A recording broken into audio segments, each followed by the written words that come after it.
If you're watching this video, you're probably the new owner of a basil plant from Bishop's Orchards. If you're feeling intimidated by this sudden responsibility, don't worry. This video will show you first how we raise your basil here at Bishop's, and how you can make the most of it once it goes home with you. First, a look behind the scenes. We start your basil from seed here in the greenhouse. That means our first task is to choose a variety. Just like there are different varieties of apples, like Granny Smith or Red Delicious, so are there different varieties of basil, with different characteristics and preferences. The one we grow for you is called Prospera. It's an Italian large-leaf, downy mildew-resistant variety. That means your basil should grow big, impressive leaves perfect for a caprese sandwich, and that I shouldn't have to worry too much about mildews ruining my crop before it leaves the greenhouse. Now that we've picked our variety, it's time to seed. First we wet our soil, which is not actually soil. It's actually a sterilized, soilless planting medium made mostly of peat moss. We use it to keep soil-borne pests, diseases, and weed seeds out of the greenhouse and out of your pots. Next, we fill up a tray and make our holes with this handy little hole puncher. Finally, we get to seeding. The seeds are pretty tiny and hard to pick up one by one, so we like to make a little makeshift scoop to drop just one seed in each hole. Then, we gently cover the whole thing up, label it, and it's off to the seed table for the next 3 weeks. Within 5 days or so, our seeds will germinate. First, the so-called seed leaves push through the soil and allow photosynthesis to begin. Then as the roots develop, the so-called true leaves, the part you eat, emerge. Then we give them a few more days to grow strong enough to handle transplanting. Now 3 weeks goes by pretty fast in the greenhouse, and suddenly this basil is ready to be transplanted. Planting seedlings is pretty simple. First, we loosely fill up a pot with the same medium as before. Next, we make 5 small holes with yet another handy little hole punch. Finally, we pick out our seedlings and gently nestle one in each hole. Rinse and repeat for 50 or so pots per tray. Now we give your basil roughly 2.5 weeks to grow to the right size by the time it reaches you. This year, the hot June weather made this planting grow extremely fast, so your plants are a bit bigger than I intended when CSA day finally rolls around.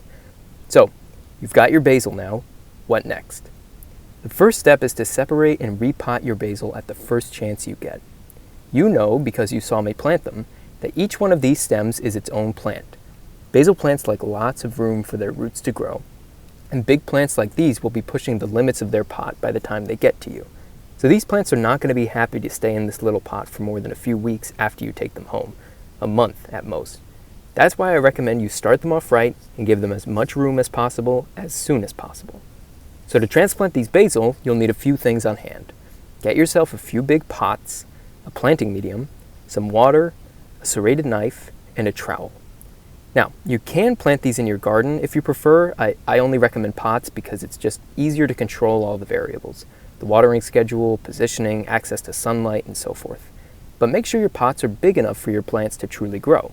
They'll need to be at least as deep as the pot your basil is coming in, which is 8 inches, and wide enough to give each plant at least 6 inches in diameter of pot space. That means you could plant one basil in a pot that's 6 or more inches wide, 2 plants in a 12-inch pot, and on and on. This pot here is 8 inches wide and 10 inches deep. Perfect for one plant. Once you've got your pots, get your planting medium nice and moist and fill your pot nearly to the brim with it. Feel free to use a fertilized medium like Miracle-Gro or add in a small amount of nutrient-rich compost, which might make life easier for those of you who don't think you have the time to fertilize your plant regularly. Whatever you're using, make a hole with your trowel that's at least as deep as your plant's roots are, and maybe an inch deeper. Then, gently squeeze around the base of your black pot to loosen your root ball. Open up your palm, sneak your fingers in between the 5 stems, and turn the pot a little more than 90 degrees. Gently pull the pot away and let the root ball slide out. To separate your plants, use your serrated knife to cut the root ball kind of like a pizza, into big triangular chunks of root around each plant. Gently nestle your plant into the hole, burying it as deep as the first set of true leaves toward the base of the stem. Fill in around the plant with your medium, gently pat it down, and then give it a good drink of water. This will help the soil settle in and fill in any air pockets hiding down there. If you've got a tall, lanky plant, this would be a good time to put in a stake to help correct its growth. This next part isn't essential, but I strongly recommend you do it to encourage growth and strengthen your plant. If you pinch or snip off the top part of your basil, just above a 1/4 inch above a node, which are these Y-shaped junctions where the leaves branch off from the stem, your plant will redirect its growth into the 2 sets of leaves on either side of it. Each of them will develop into full-fledged stems in their own right, and your plant will end up with 2 dominant stems instead of 1. Essentially, this will double the growth of your basil plant and strengthen the stem, allowing it to grow full and bushy rather than just tall. You can see here the result. These are plants that I pinched in this way just a couple weeks ago, and you can tell how full they grow. You can do this at any node, and you can repeat it whenever you want to get essentially exponential growth, but don't make any single cut that removes more than 1/3 of your foliage. That could stress your plant, especially if it's just been transplanted. So after all that effort to start your basil right, you're probably wondering how to not kill it. Well, you'll want to put it somewhere that gets good but partial sunlight, roughly 6 to 8 hours a day. Basil loves warmth, but it doesn't like too much direct sun. Too much sun can burn the plant, stunt the leaves, and reduce the flavor. Too little sun, however, and your plant won't be able to photosynthesize and feed itself enough to grow. It'll grow leggy, yellow, and lose flavor. So find a spot on your property that's nice and sunny for most of the morning, but lightly shaded for most of the afternoon. It could be indoor or outdoor. When it comes to watering, there's no easy way to say exactly how often you'll need to water your plant. Instead, I'll tell you how to make that decision yourself. Feel the top of the soil with your fingertips. Do you feel any moisture, any coolness? If so, then it's probably best to wait a bit.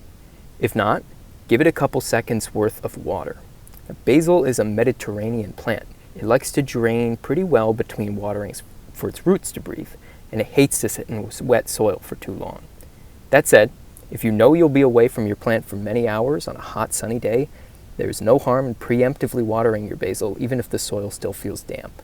If it dries out too much, it'll start to wilt and eventually die. Now don't panic if you see it drooping, but definitely water it as soon as possible. The final piece of this puzzle is fertilizer. I think a lot of people miss this part because they figure a plant just needs water to survive, but plants need food too. If you're not using some sort of fertilized planting medium or compost, then your medium probably has next to no nutrients in it for your plant to feed itself. So I recommend you pick a general all-purpose fertilizer that you trust and apply it on sunny days every 2nd or 3rd time you water, ideally in the morning when the plant has a full day of sun ahead of it. If you're using a fertilized medium like Miracle-Gro, then you won't have to do this. The fertilizer in Miracle-Gro is water-soluble, so you'll be activating its fertilizer basically every time you water. Now, so long as your basil is healthy and growing, you'll eventually see it start to produce flowers from the top, green at first and then white. Those flowers mean that the plant is reaching the natural end of its life. If you leave them on, the stem will become woody, the flavor will turn bitter, and the plant will ultimately die. But if you pick the flowers off as soon as you see them, your basil will just keep growing. Keep picking them off and you'll have basil all summer long. This video just scrapes the surface of how to care for basil, but I hope you at least feel more confident than you did at the start of it. Feel free to leave a comment below or talk to me in person at CSA Pickups if you've got any questions about your basil. Now, thanks for watching.